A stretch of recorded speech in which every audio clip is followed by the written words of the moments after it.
Hello, how you guys doing today?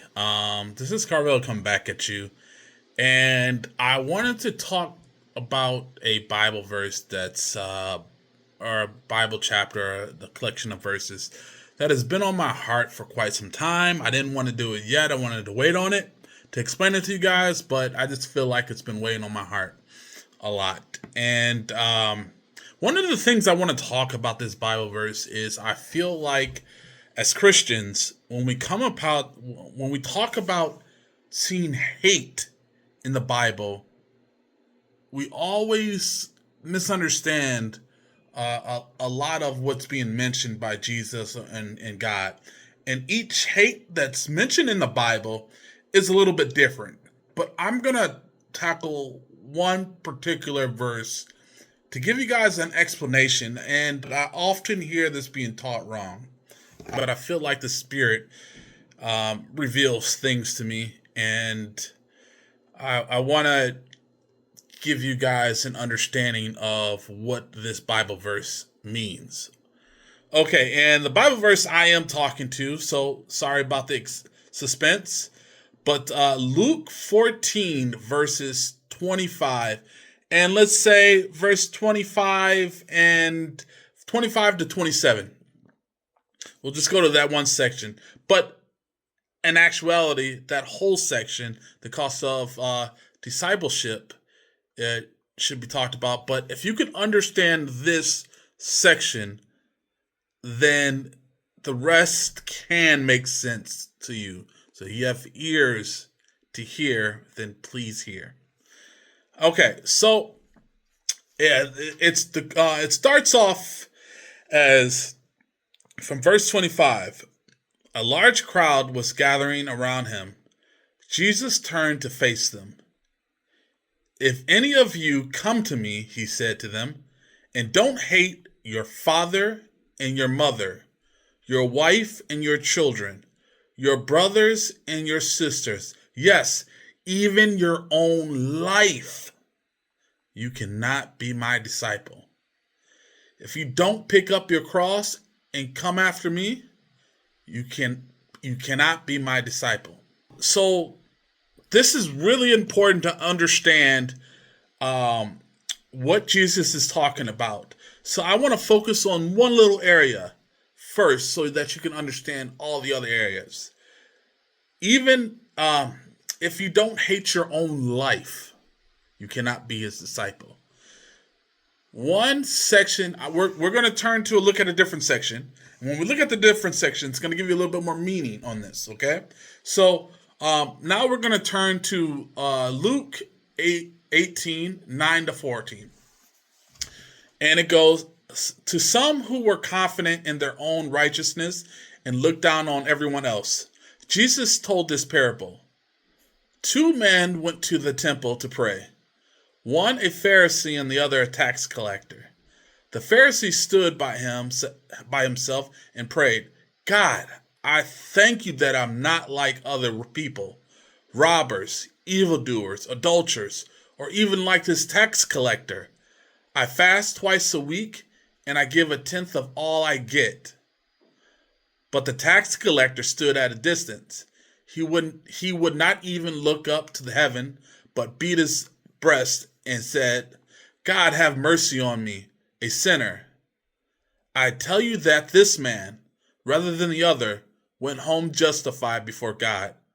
For all who exalt themselves will be humbled, and those who humble themselves will be exalted. So I asked you this question, and this is a great explanation that Jesus gives. Is you ask yourself, which of these two men, the Pharisee or the tax collector, hated themselves more? Which one hated their life more? As you can see, it's the tax collector that hated his life more. Him hating his life caused them to humble themselves and bring themselves to God.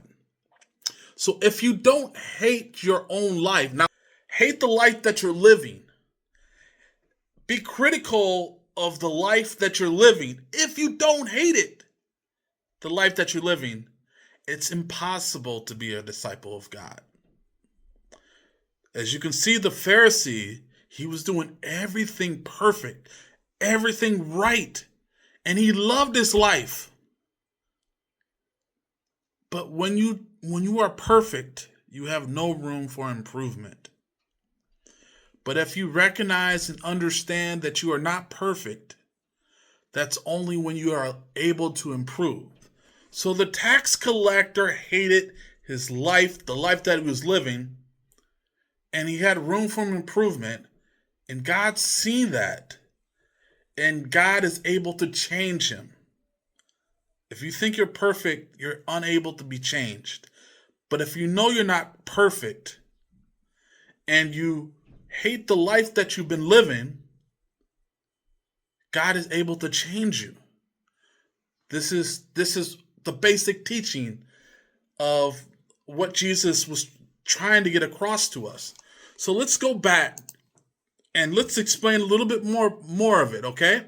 Because he didn't just say your life. He said, if you don't hate your father, your mother, your wife, your children, your brothers, and your sister, yes, even on your own life. So let's think about this for a second. I'm going to give you an example. There's two mothers. Both mothers have a son.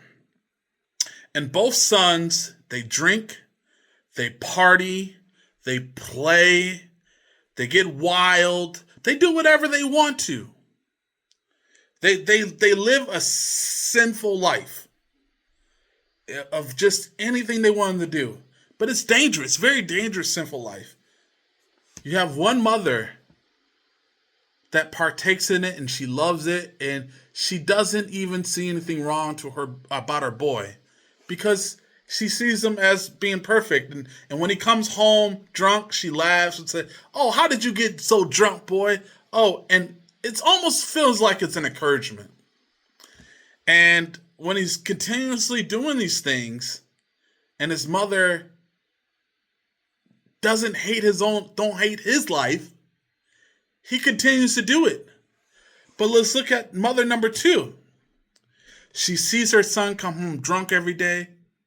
She sees her son playing with all these random women. And the mother says, "What is my son doing? You're not supposed to be doing this stuff." That mom is actively hating her son's life. Not hating her son, but hating the life that he's living. So, you got mom number one and mom number two. If mom number one and mom number two were to be compared to each other, which one do you think is praying more to God about her son to be changed? Which one do you think is taking a more active role for her son to change? Which one is pleading and begging with her life to change, to intervene in her son's life? It is the mom number two, because she hates the life that he's living. If you do not hate your mother's life, your father's life, your brother's life, yes, even your own life, it is really hard to be a disciple of God.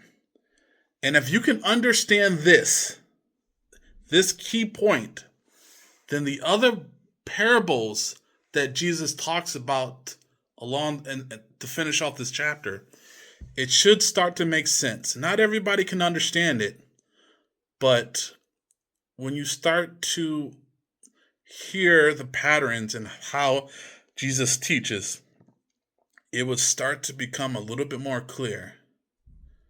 You got to hate your life in order to find your life. Have a good day.